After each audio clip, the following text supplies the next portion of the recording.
Hello friends, कैसे हैं आप सब। उम्मीद करते हैं आप सब बहुत अच्छे से होंगे। फ्रेंड्स, जैसे कि आप जानते हैं आज यूपीएचईएससी असिस्टेंट प्रोफेसर का एग्ज़ाम था। आज यूपीएचईएससी के असिस्टेंट प्रोफेसर का फर्स्ट फेज़ का एग्ज़ाम कंप्लीट हो गया। आज ये एग्ज़ाम दो शिफ्ट में हुआ, फर्स्ट शिफ्ट और सेकंड शिफ्ट।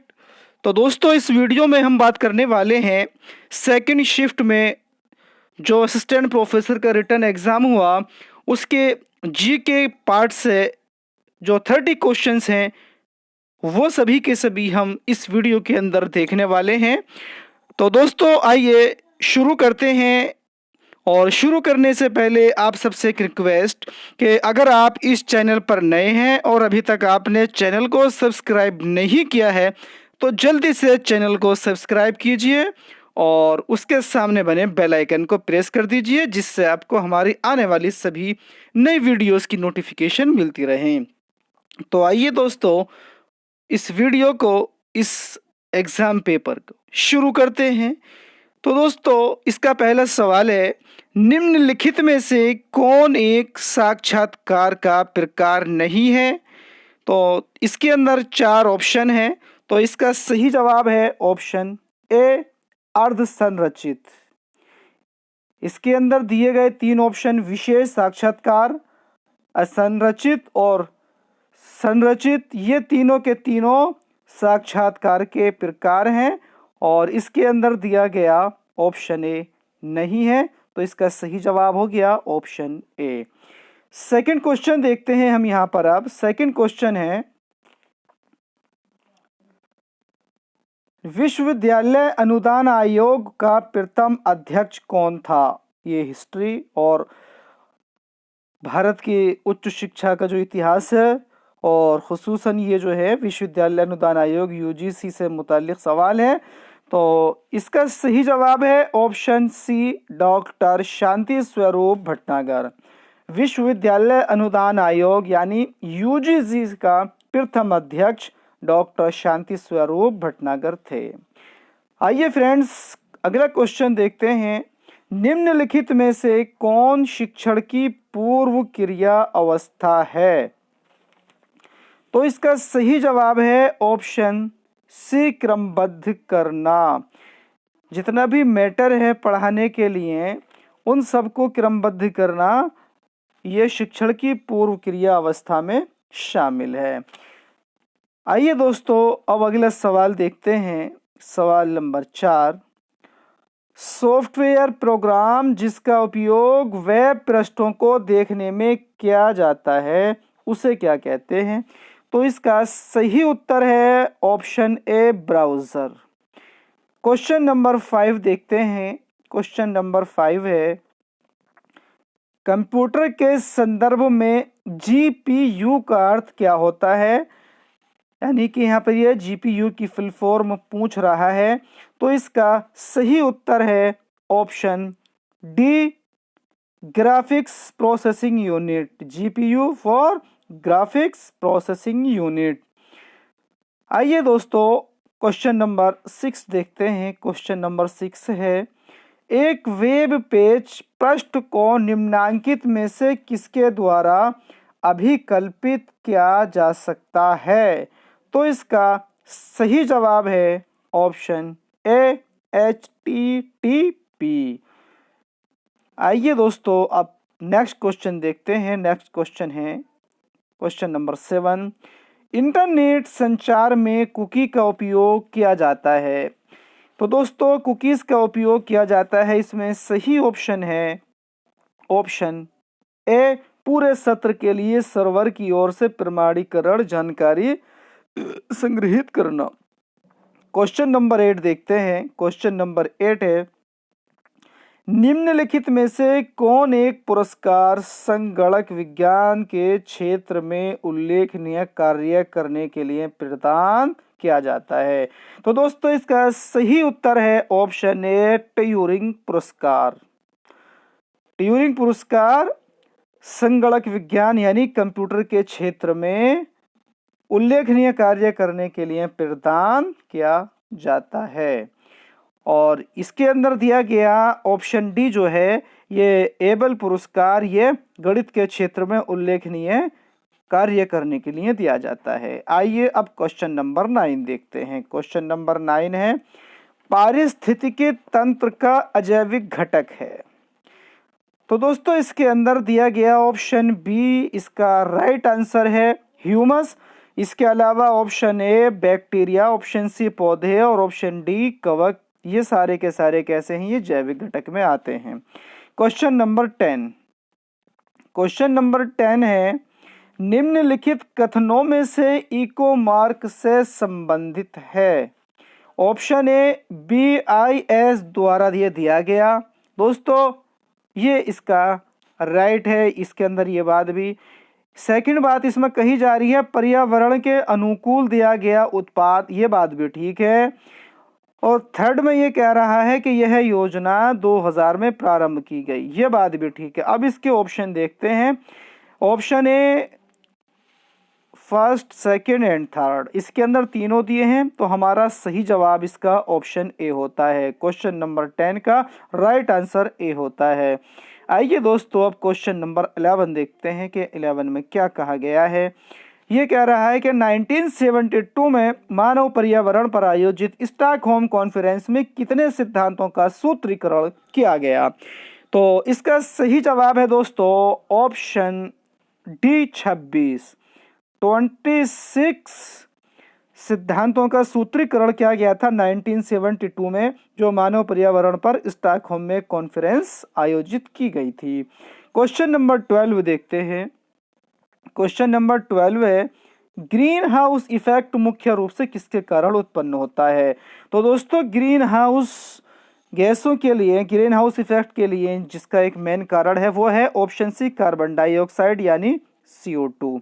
दोस्तों ये जो पेपर है एक अच्छा पेपर बनाया गया है, नहीं इतना टफ है और नहीं इतना आसान है, एक बेहतरीन पेपर इसको कह सकते हैं। आइए क्वेश्चन नंबर 13 देखते हैं। क्वेश्चन नंबर 13 है पृथ्वी तल के नीचे पिघलती चट्टान को कहते हैं। पृथ्वी के नीचे जो पिघलती हुई चट्टान है उसको क्या कहते हैं। तो इसका सही जवाब है option B magma. Question number 14 हम देखते हैं प्राचीन भारत में विवाह के कितने प्रकार थे। तो दोस्तों इसका सही जवाब है ऑप्शन बी 8। प्राचीन भारत में विवाह के जो प्रकार थे वो थे 8। Right answer option B 8। वो 8 विवाह कौन कौन से थे। एक था ब्रह्म विवाह, कौन सा, 8वां विवाह मैं आपको बता देता हूं। एक था ब्रह्म विवाह और दूसरा था देव विवाह, नोट कर लेना, आगे जो नेक्स्ट फेस के एग्जाम है उसमें पूछ सकता है, देव विवाह। और तीसरा था दोस्तों, तीसरा विवाह है इसके अंदर। तो दोस्तों हम बात कर रहे थे 8 प्राचीन विवाहों के बारे में, तो जो तीसरा विवाह था हम उसके बारे में आपको बता रहे थे, वो था आर्ष विवाह। और जो चौथा विवाह है वो है प्राजापत्य विवाह। और जो इसके अगला है वो है आसुर विवाह, नोट कर लीजिएगा, नेक्स्ट फेज के एग्जाम में पूछा जा सकता है। आसुर विवाह के बाद था गांधर्व विवाह और इसके जो नेक्स्ट है वो है राक्षस विवाह। और राक्षस विवाह के बाद जो विवाह यानी कि जो 8वां विवाह है वो है पैशाच विवाह। तो ये कुल मिलाकर के प्राचीन इतिहास में 8 विवाह होते थे। आइए दोस्तों अब हम नेक्स्ट क्वेश्चन देखते हैं। Next question number 15। तो क्वेश्चन नंबर 15 में पूछा गया है किस भारतीय राष्ट्रवादी नेता ने दांडी मार्च की तुलना नेपोलियन की पेरिस यात्रा से की थी। तो इसका राइट आंसर है ऑप्शन डी सुभाष चंद्र बोस, नेताजी सुभाष चंद्र बोस। आइए क्वेश्चन नंबर 16 देखते हैं। क्वेश्चन नंबर 16 है निम्नांकित में से कौन तत्व मोनाजाइट रेत में पाया जाता है। तो इसका राइट आंसर है option C thorium. Next question, question number 17, Bharat में 1857 में पुरानी राइफल के स्थान पर जिस नई राइफल का प्रयोग करने का निर्णय लिया गया उसका क्या नाम था? तो उसका नाम था option C, right answer, Enfield rifles. और इसी के अंदर जो चर्बी लगे कारतूस वगैरह का था वो उसी की बात के ऊपर हंगामा हुआ था। क्वेश्चन नंबर 18 हम देखते हैं। क्वेश्चन नंबर 18 है, किस शासक के शासन काल में राग दर्पण का फारसी में अनुवाद हुआ था? दोस्तों ये सवाल बहुत ही अच्छा है और मिडिल हिस्ट्री से, मध्यकाल से लिया गया है। तो इसका राइट आंसर है ऑप्शन बी, फिरोज शाह तुगलक। फिरोज शाह तुगलक के शासनकाल में राग दर्पण का फारसी में अनुवाद हुआ था। आइए क्वेश्चन नंबर 19 हम देखते हैं। क्वेश्चन नंबर 19 है, ब्रिटिश शासन काल में किसने 2 खंडों वॉल्यूम में the economic history of India लिखी थी? तो इसका राइट आंसर है ऑप्शन ए, रोमेश चंद्र दत्त ने। The economic history of India, इस पुस्तक के रचयिता हैं रोमेश चंद्र दत्त, यानी कि option A right answer. Question number 20, संविधान के किस भाग में निर्वाचन से संबंधित प्रावधान समाविष्ट किए गए हैं? तो इसका राइट आंसर है ऑप्शन डी, भाग 15। भाग 15 में संविधान के निर्वाचन से संबंधित प्रावधान किए गए हैं। आइए क्वेश्चन नंबर 21 हम देखते हैं। क्वेश्चन नंबर 21 है, भारत में कब प्रथम क्षेत्रीय ग्रामीण बैंक अस्तित्व में आया? ये इकोनॉमिक्स से सवाल आया है। तो इसका राइट आंसर है ऑप्शन सी, 1975। 1975 में भारत में प्रथम क्षेत्रीय ग्रामीण बैंक अस्तित्व में आए थे और 1975 में जिस समय ये बैंक अस्तित्व में आए थे वो थे 2 अक्टूबर 2 अक्टूबर, यानी कि 2 अक्टूबर 1975 ईस्वी में प्रथम क्षेत्रीय ग्रामीण बैंक अस्तित्व में आया। नेक्स्ट क्वेश्चन देखते हैं। क्वेश्चन नंबर 22, ज़ॉम्बी उधार से ज़ॉम्बिक landing refers to which of the following landing? Zombie उधार से तात्पर्य निम्नलिखित में से किस उधार से है? तो इसका राइट आंसर है ऑप्शन डी, किसी भी व्यवसाय समूह को उधार देना जिसका ब्याज आवृत्ति अनुपात समूचे समूह का 1 से कम हो। आइए दोस्तों अब हम नेक्स्ट क्वेश्चन 23 देखते हैं। क्वेश्चन नंबर 23 है, भारत के संविधान का अनुच्छेद 21 से प्रावधान करता है, आर्टिकल 21 क्या प्रोवाइड्स करता है? तो इसका राइट आंसर है ऑप्शन डी, शिक्षा का अधिकार, राइट टू एजुकेशन, जिसे के संविधान के 86वें संशोधन के द्वारा इसके अंदर समाहित किया गया था। 86वें संविधान संशोधन के द्वारा इसको जोड़ा गया था, आर्टिकल 21A को, जिसको जोड़ा गया था शिक्षा के अधिकार से। क्वेश्चन नंबर 24 हम देखते हैं। क्वेश्चन नंबर 24 है कि सूची फर्स्ट को सूची सेकंड से सुमेलित कीजिए और दिए गए कूट से सही का उत्तर का चयन कीजिए। तो इसमें सूची 1 में दिया गया है जगजीत पवाडिया, बी दिया है डॉक्टर पैट्रिक अमोद, सी दिया है कल्पना गोचर और डी दिया है आइजैक हरजोग। और अब सूची सेकंड ये संस्था दी है, ये संस्था के प्रमुख थे, व्यक्ति थे। और अब संस्था दी है फर्स्ट इजराइल, सेकंड बिल एवं Melinda Gates foundation, third WHO और फोर्थ अंतर्राष्ट्रीय नारकोटिक्स कंट्रोल बोर्ड यानी INCB। तो दोस्तों अब इसके हम मिलान करते हैं, देखते हैं कि सही जवाब कौन कौन सा है। तो दोस्तों जगजीत पवाडिया ये जो हैं ये हैं अंतर्राष्ट्रीय नारकोटिक्स कंट्रोल बोर्ड यानी कि INCB के अध्यक्ष। ऑप्शन ए को मिला दीजिए सूची सेकंड के 4th से। और डॉक्टर पैट्रिक अमोद ये कौन है, इसको मिला दीजिए बी को मिला दीजिएगा सूची सेकंड के थर्ड से WHO से। और कल्पना कोचर ये कौन है? ये हैं बिल एवं मेलिंडा गेट फाउंडेशन की। तो इनको मिला देते हैं हम सी को 2 से। अब बचता है 1 और ये बचता है सीधा सीधा से सूची सेकंड के फर्स्ट इजराइल से। तो इसका मतलब ये हो गया कि इसका राइट आंसर हो गया ऑप्शन डी।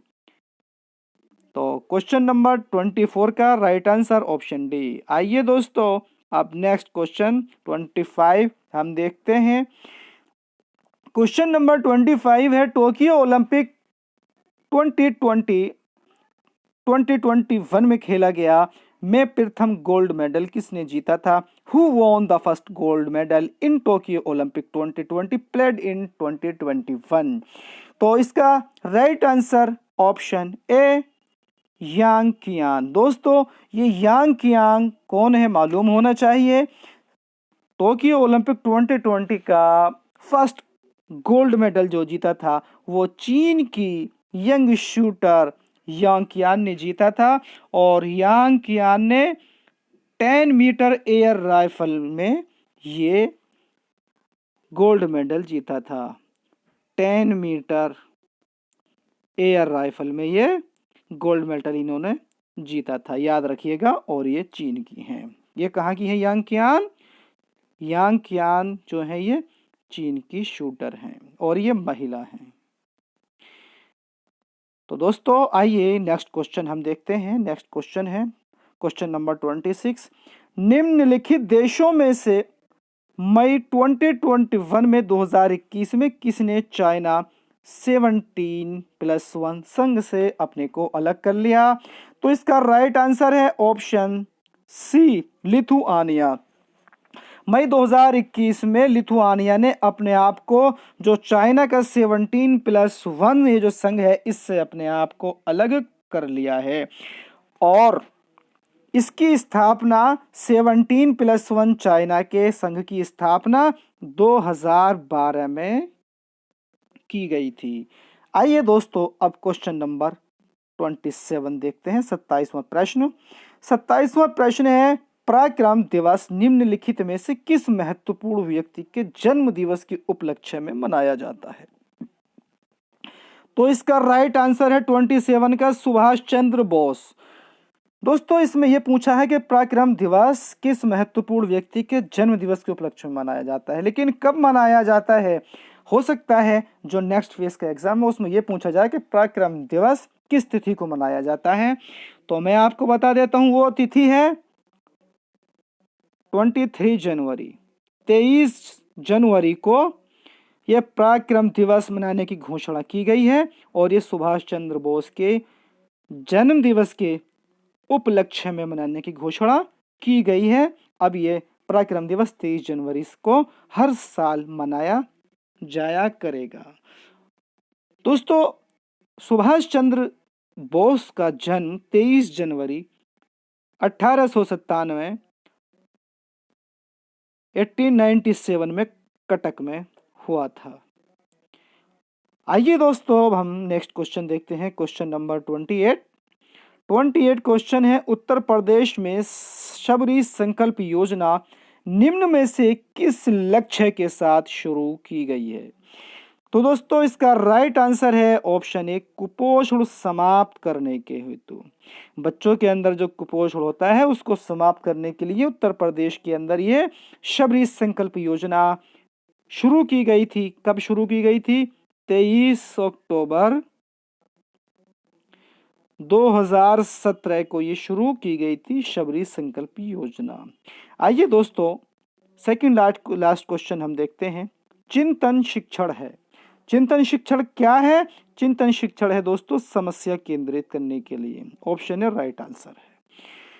क्वेश्चन नंबर 30 हम देखते हैं। क्वेश्चन नंबर 30 है अनुसंधान प्रक्रिया में निम्नांकित सोपानों को एक अनुक्रम में व्यवस्थित कीजिए तथा नीचे दिए गए कोड से सही का उत्तर दीजिए। ऑप्शन ए अनुसंधान समस्या का सूत्रीकरण। जो अनुसंधान प्रक्रिया का प्रथम सोपान है वो यही है। कौन सा? अनुसंधान समस्या का सूत्रीकरण। एक ये हो गया।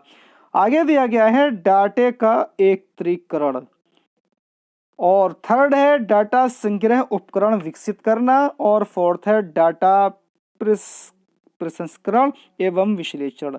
अब इसका हम मिलान करते हैं सोपान क्रम से कौन कौन सा आता है। तो दोस्तों अनुसंधान प्रक्रिया के 8 सोपान हैं। 8 सोपानों में से 4 यहाँ पर दिए हैं व्यवस्थित करने के लिए, इनको हमें क्रम से लगाना है। तो पहला क्रम बिल्कुल सही है, अनुसंधान समस्या का सूत्रीकरण होता है, नंबर 1 ये सही है। अब देखते हैं कि उसके बाद कौन सा है। उसके बाद आता है नंबर 3 डाटा संग्रह उपकरण विकसित करना। फर्स्ट के बाद आता है थर्ड, और थर्ड के बाद जो सोपान है वो है डाटा एकत्रीकरण, यानी कि सेकंड आ गया डाटा एकत्रीकरण। और उसके बाद इसमें एक ही बचता है जो कि फोर्थ है, और वो है डाटा प्रसंस्करण एवं विश्लेषण, यानी कि इसका क्वेश्चन नंबर 30 का राइट आंसर होता है ऑप्शन डी। दोस्तों अनुसंधान प्रक्रिया के 8 सोपान हैं, वो आठों के आठों सोपान अभी हम आपको दिखाने जा रहे हैं। दोस्तों इस वीडियो के अंदर जो हमने उत्तर बताए हैं, हो सकता है उसमें एक का प्रश्न का उत्तर बाय मिस्टेक गलत बता दिया गया हो। तो अगर ऐसा हुआ होगा, अगर कोई आंसर गलत आपको लगे तो उसके लिए हम क्षमा चाहते हैं, और राइट आंसर आप हमें कमेंट्स बॉक्स में कमेंट्स कर सकते हैं, हम उसको सही कर देंगे, सही करने की कोशिश करेंगे। त्रुटिवश कोई भी गलती हो सकती है। फ्रेंड्स अगर आप इस चैनल पर नए हैं और अभी तक आपने चैनल को सब्सक्राइब नहीं किया है तो चैनल को सब्सक्राइब ज़रूर कीजिएगा, और अगर वीडियो अच्छी लगी हो थोड़ी बहुत तो लाइक कीजिएगा और अपने फ्रेंड्स में ज़रूर शेयर कीजिएगा। फ्रेंड्स इस वीडियो से और इस प्रश्न पत्र से जो ये जीके के 30 क्वेश्चन हैं, आप इन्हें अच्छे से तैयार कीजिएगा। आपके आने वाले जो नेक्स्ट फेज के एग्ज़ाम हैं उसमें आपको ये बहुत हेल्प करने वाले हैं। और आपको इनको तैयार करने का मेथड ये होगा कि आपको चारों ऑप्शन तैयार करने होंगे। हो सकता है कि आपके नेक्स्ट पेपर में उन जो आपके चारों ऑप्शन हैं उनसे ही प्रश्न बना करके आपके सामने प्रस्तुत कर दिया जाए। तो दोस्तों हम बात कर रहे थे यहाँ पर अनुसंधान प्रक्रिया के 8 सोपानों के बारे में। आइए अनुसंधान प्रक्रिया के 8 सोपान आपको दिखा देते हैं, आपको उन 8 सोपानों से हम मिला देते हैं।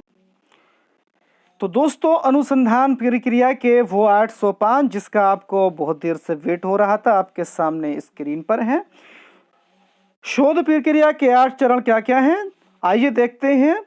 सोपान प्रथम है अनुसंधान समस्या का सूत्रीकरण करना। नोट कर लीजिएगा, आपके आने वाले नेक्स्ट जो फेज के एग्जाम है उसके लिए बहुत महत्वपूर्ण है ये अनुसंधान प्रक्रिया के 8 सोपान। सोपान प्रथम अनुसंधान समस्या का सूत्रीकरण, और इसका जो द्वितीय सोपान है यानी कि सेकंड सोपान है वो है अनुसंधान अभिकल्प तैयार करना। सेकंड अनुसंधान अभिकल्प तैयार करना। और थर्ड है प्रदत्त संग्रह उपकरण विकसित करना, जिसका भी आपको दिया गया था। शोध प्रक्रिया के अनुसंधान प्रक्रिया के 8 सोपानों में से 4 सोपान अभी आपको इस पेपर में दिए गए, उसमें से आपको फर्स्ट दिया गया और ये थर्ड दिया गया। सोपान थर्ड प्रदत्त संग्रहण उपकरण विकसित करना। आइए दोस्तों अब हम इसमें सोपान नंबर 4 देखते हैं, न्याय दर्श चयन। और फिफ्थ सोपान है अनुसंधान प्रस्ताव लेखन। और छठा सोपान है प्रदत्तों का एकत्रीकरण। ये भी दिया गया है आपके ऑप्शन में। अभी जो 30वां क्वेश्चन था इस क्वेश्चन पत्र का, इस प्रश्न पत्र का जो कि आज सेकंड शिफ्ट में हुआ, उसमें एक और दिया था आपको सोपान फर्स्ट समस्या का सूत्रीकरण दिया था, थर्ड प्रदत्त संग्रहण उपकरण विकसित करना आपको दिया था, सिक्स्थ यानी कि छठा सोपान प्रदत्तों का एकत्रीकरण। अब हम देखते हैं 7वां सोपान। 7वां सोपान है प्रदत्त प्रसंस्करण और विश्लेषण। ये भी हमें दिया गया था, यानी कि 8वें से जो 4 सोपान दिए गए थे वो चारों के चारों आपके सामने यहाँ पर मैंने बता दिए हैं। और 8वां और जो आखिरी सोपान है अनुसंधान प्रक्रिया का वो है शोध रिपोर्ट लेखन। तो दोस्तों ये आठों के आठों सोपान आप अच्छे से नोट कर लेना, आप इनको लिख करके अच्छे से याद कर लेना। ये अनुसंधान प्रक्रिया के आठों सोपान आपके आने वाले एग्ज़ाम के लिए बहुत ही महत्वपूर्ण हैं। तो दोस्तों, ये वीडियो कैसी लगी इसके बारे में हमें कमेंट्स बॉक्स में जा कर के कमेंट्स करके ज़रूर बताइएगा। अगर वीडियो अच्छी लगी हो तो लाइक कीजिएगा और अपने दोस्तों में शेयर कीजिएगा। और अगर आपने चैनल को सब्सक्राइब नहीं किया है तो चैनल को सब्सक्राइब ज़रूर कर दीजिएगा। तो दोस्तों, इस उम्मीद के साथ, आशा के साथ कि नेक्स्ट वीडियो में आपसे फिर मुलाकात होगी, आप सबसे अब हम इजाज़त चाहते हैं। आप सबका बहुत बहुत शुक्रिया।